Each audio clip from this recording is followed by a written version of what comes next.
The widely circulated video, viewed online by millions around the world, showing the Tibetan spiritual leader and Nobel Peace Laureate, the Dalai Lama, has opened him up to scrutiny.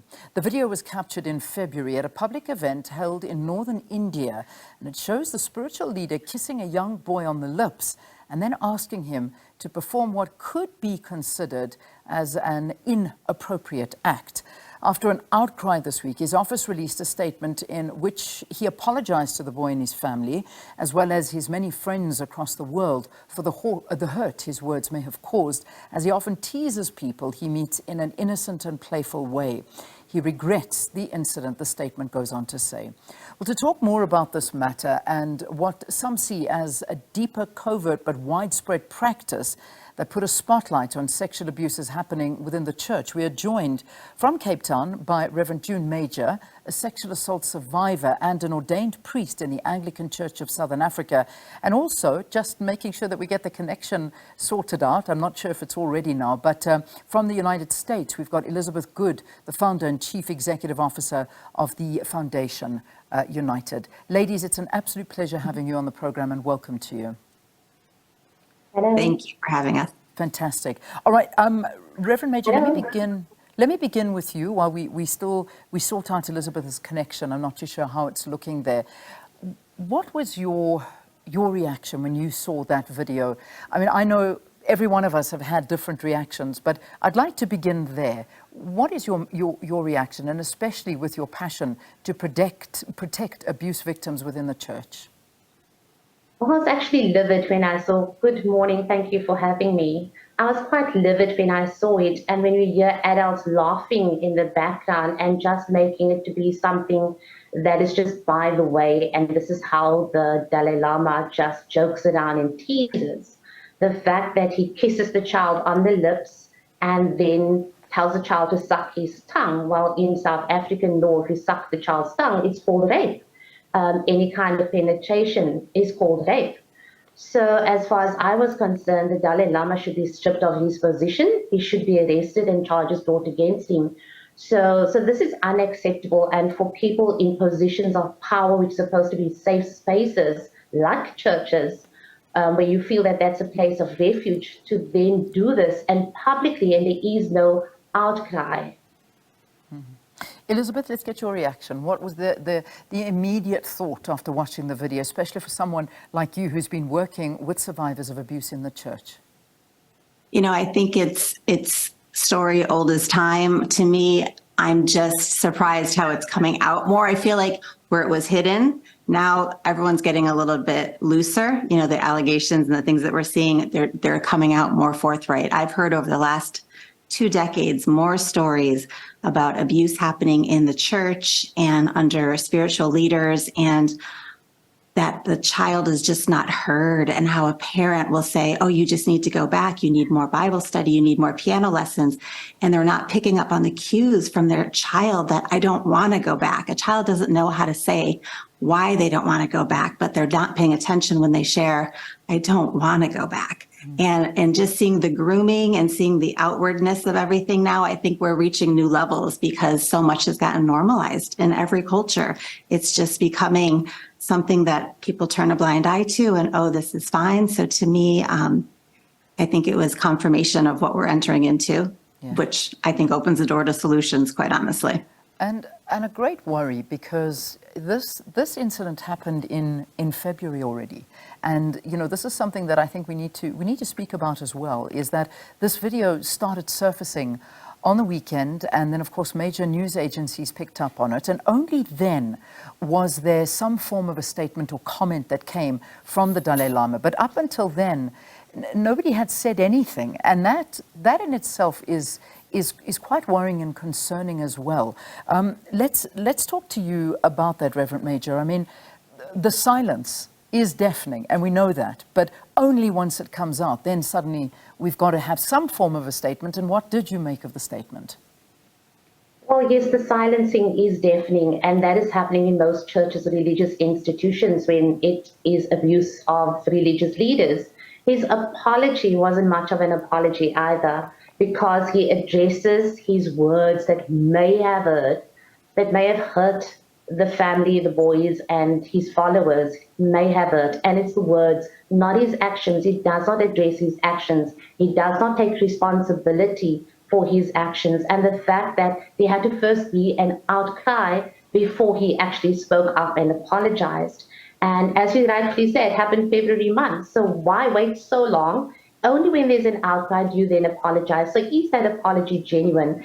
And the fact is that even though he apologizes, it minimizes the effect that it has on this child. It minimizes what happens to children, and especially boys within religious circles, by ministers, pastors, who rape and abuse boys. And that silencing continues because you can't seem to challenge the hierarchy, because who do they believe?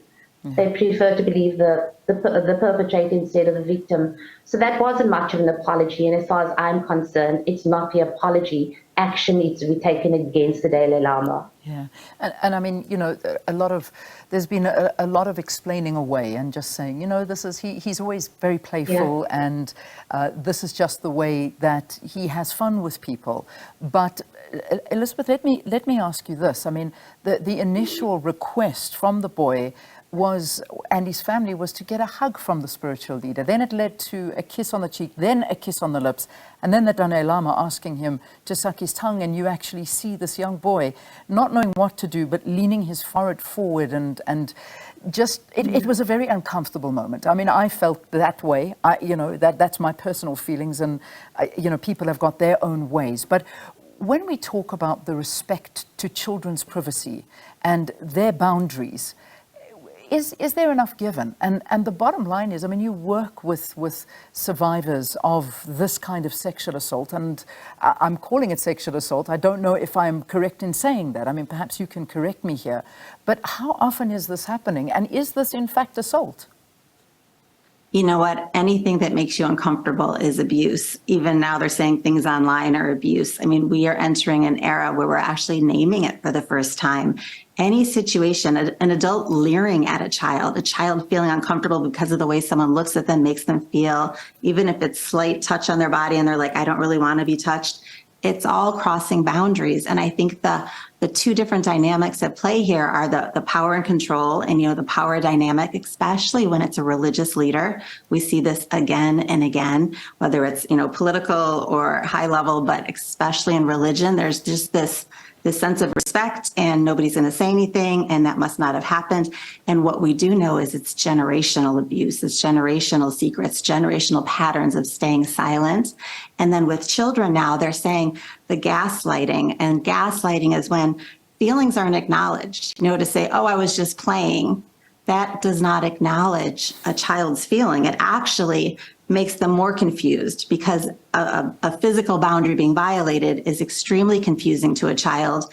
They don't know what to do. They freeze typically and try to just be obedient. But then when someone says, oh, it wasn't that bad, I was just kidding, then there's already, shame hits a child immediately, then confusion. And this is why we're watching children, their identities getting so confused, because this is happening very regularly. And, they say 1 out of 9 children on social media, 1 out of 3 are going to be sexually abused girls, 1 out of 5 boys are going to be sexually abused. The stats are staggering. And I think it's great that we're taking pause here and really commenting on it. Yeah. Reverend, are we making much ado about nothing? I mean, I'm asking this as being a devil's advocate here, because it is important to ask that question, because some people are saying, we're reading far too much into this, that it was really just a playful thing, and why are we making such a big deal of it? Obviously, there were cameras to capture this. They're not cameras all over the place all the time, but this just happened to be captured, and people are saying, you're going too far with this. What do you think? I mean, your sort of opinion on us taking this perhaps too far? No, we're not taking it too far. I work in schools and do programs, and we work with young people where we tell them consent is important. And if consent is not given, then it is abuse, it is sexual assault, it is rape. The child was too young to give such consent.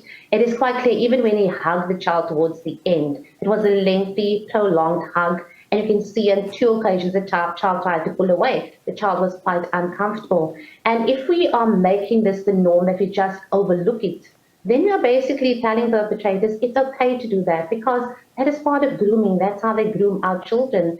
Place of safety, a place of trust, a person that's trustworthy. So they groom us, and one thing leads to another. And we need to make sure that our children are safe, and the adults that were present are just as guilty for laughing it off as well. So no, we're not taking it too far, because if it happens to a child and they're saying, oh, well, it's just a religious leader, it's a pastor, it's a priest, it's a bishop, then if a child is in that situation here in South Africa or anywhere else in the world, then the child will say, oh, but it's okay, because that's what they said about the Dalai Lama. Mm-hmm. And it's not okay. Yeah. So we've not taken it too far. In fact, we need to take it further. Yeah, Reverend, I'm not too sure of what your story is, and it's not necessary for you to discuss this. But I know that this is you do speak from a place of experience, unfortunately. But what did this do to your perception of religious institutions? It honestly took all trust away. Because, you know, we see church as the people, but here we see church as the institution. And it's completely, to me, it was soul murder. It was the murder of my soul. And many times when a priest, a pastor rapes someone, whether it's a child, in my case, as an adult, many times they question God, they turn away from God. There's alienation. Church is seen as family and a place of belonging. And so that is taken away from you. And many times the victims turn their backs on God and say, but God allowed this to happen. That's God's spokesperson. So yes, it had a massive impact on my life. I was vilified by fellow clergy. I was called horrendous words. I was even spat on upon a time. My whole life was ripped apart. As you know, my story took me to 2 hunger strikes. I ended up homeless for speaking out against a priest who raped me. And the hierarchy, patriarchy, protects the institution and not the victim. And so we need to look at the victim and not at the institution. We need to be a loving God and serving a loving God and showing that in our manner in which we speak. So yes, it had a massive impact on my life, as well as so many men whom I ministered to and counseled who's been raped as boys, and the effects it had on their life as a child. It impacts their whole life, the choices they make. And so when we look at this, we think, oh, it's just a once-off event. It's not. It will impact the child's life. And that child actually do need therapy and counseling, because it will affect his choices that he makes. And most times the choices are not the healthiest of choices. And that we do hope is in fact what is offered to the child. Just a final question to Elizabeth as we wrap this conversation up. Do you think there's been a big enough outcry? Because whenever I'm looking online and I'm trying to sort of gather who's been speaking out about it, I mean, I've seen one really scathing attack towards it saying it's unacceptable, and that was from Cardi B. Other than that, I haven't really read major people coming out, except for organizations such as who we are speaking to right now on air, who've been talking out about it. And then those that practice Buddhism, and they're saying, you know, that the Dalai Lama is actually being belittled for an expression that is in their culture to show a tongue. So do you think the world has spoken out enough about this, or has it been downplayed?